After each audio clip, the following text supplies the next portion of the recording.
Assalamualaikum dear viewers, I am Tayyib Ali. Welcome to my channel Chess Essential. Our today's video topic is calculation, and this is the part 2 of calculation. If you have not watched the part 1 of calculation, then you can watch it on my YouTube channel Chess Essential. In this part of calculation we also see some diagrams.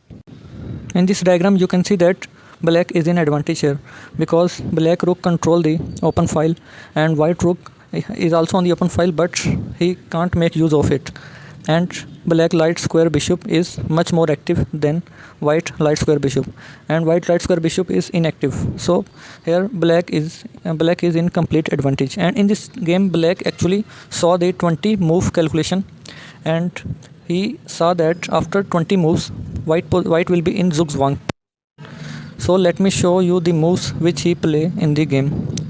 So here it is black to move, and black played the move a5. By playing the move a5, black actually takes some space on the queen side. Here it is white to move, and white play the move white play the move king to e1, and black play the move bishop to b3.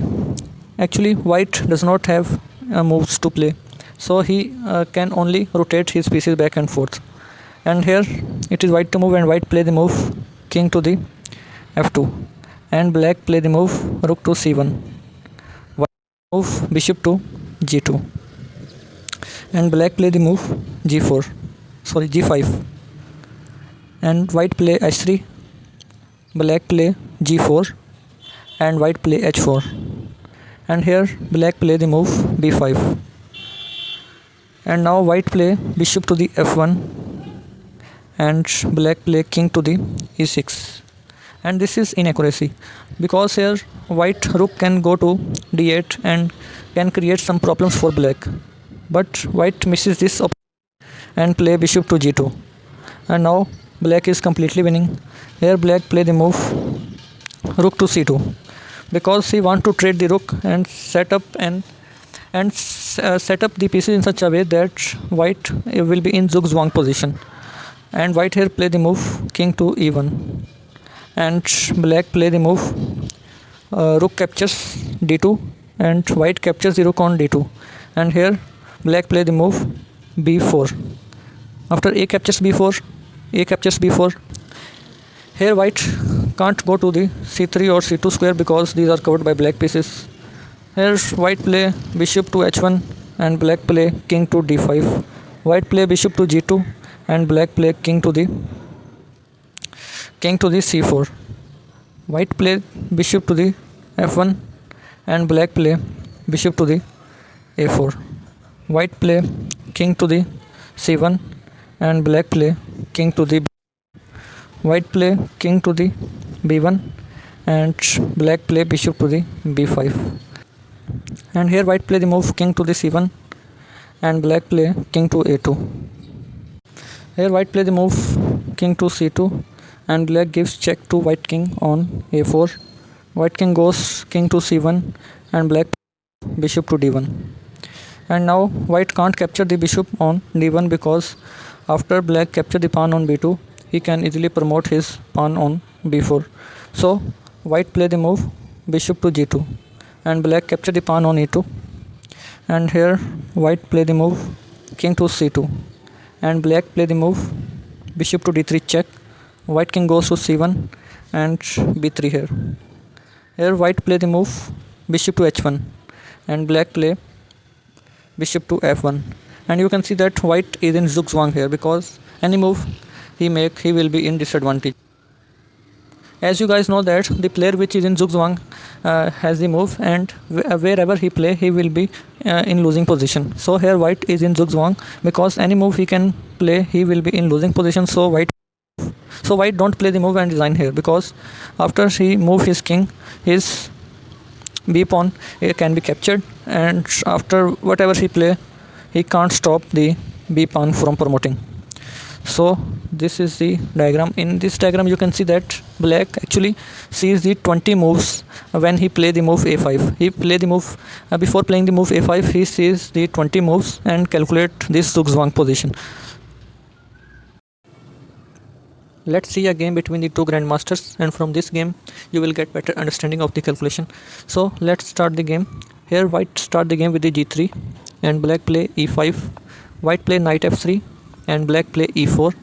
White play knight to the d4 and black play d5. White play d3, e captures d3 and queen captures d3. And now black play knight. White play bishop to the g2 and now black play bishop to the b4 check. White block the check with the bishop and bishop captures d2, knight capture d2. Here white castle and white play the move c4. Actually white open up the diagonal for his bishop and black play knight to the a6. White play c captures d5 and black play knight to the b4 and white queen goes to c4 and black capture the pawn on the d5 with the knight. And here white play knight to the b3 and black plays c6. White castle here and black play rook to the e8. And now white play rook f to the d1 and black play bishop to the g4. White play rook to the d2 and black here play the move queen to the c8. White play the move knight to the c5 and black play the move bishop to the h3.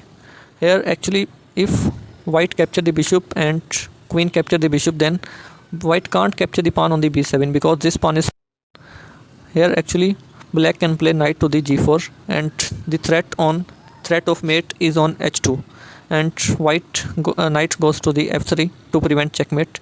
And now black can play here knight to the e3. So now checkmate threat is on g2. So here white has to capture the knight on the e3 with the pawn, and after knight capture the e3, white can play queen captures f7 check. And here if if black king capture the queen, then white knight can give check on g5 square and pick up the black queen, and then white is completely winning here.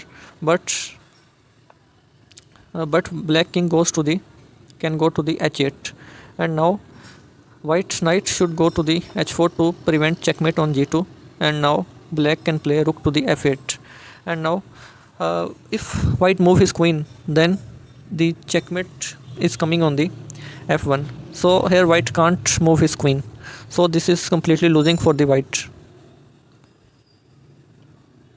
So as you can see that white does not go for this thing, and white play the move bishop to the f3 and black play bishop to the g4.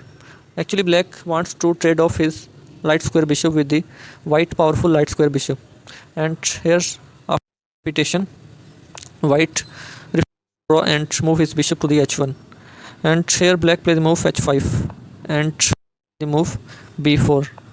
Now you can see that both the sides are attacking each other. Black start to attack on white on the king side, and white start to attack black on the queen side. Actually queen side attack is much more effective in the middle game and in the end game, and actually king side attack is much more difficult, because if at any moment white successful in trading the queens, then white is completely winning because the king side attack is failed after trading the queen. And here black play the move a6 and white play rook to the c1. And now black play h4 and white play a4. Black captures the pawn of white on g3, and after h captures d3, black move queen to the c7. And here white play pawn to the b5, a captures b5, and black play the move rook to the e3. And here white can't capture the rook, because if he capture the rook, then mate is unstoppable after knight coming to the e3. So here white can't capture the rook, and white play the move knight to the f3, and black captures on b5 and white capture on b5. Here black play the move knight to c3. White queen capture the pawn on b7. After queen capture b7, knight capture b7, black play the move knight capture e2 check, and white king goes to h2, and black here play the move knight to the e4. White play the move rook to the c4, and black play knight capture f2. Here white play bishop to g2, and black play bishop to the e6. White rook goes to e2, and black gives check to white king on g4. White king moves to h3, and black knight goes to e5 and discover check on king. White king goes to h2, and here black capture the knight on f3, and white capture the knight on e2, and here black gives check to white king on g4, white king moves to h3 and black knight goes to e3, discover check to white king, and white king moves to h2 and black capture the rook on c2. After white capture the rook on f3, black play the move knight to the d4, and here white play rook to the e3 and black capture the bishop, and after rook captures the knight, black play the move bishop to the d5 and forking the white knight and rook, and here white resign because he has to lose one piece. So you can see that white do some mistakes, but black played brilliantly in this game. Actually, when black played the move knight to the e4 on move 31, he saw thoroughly the moves up to this one, and he saw that after this move white will be in losing position because he has to lose one piece. The purpose of this video of calculation is to taught you guys that you should not play the moves mindlessly.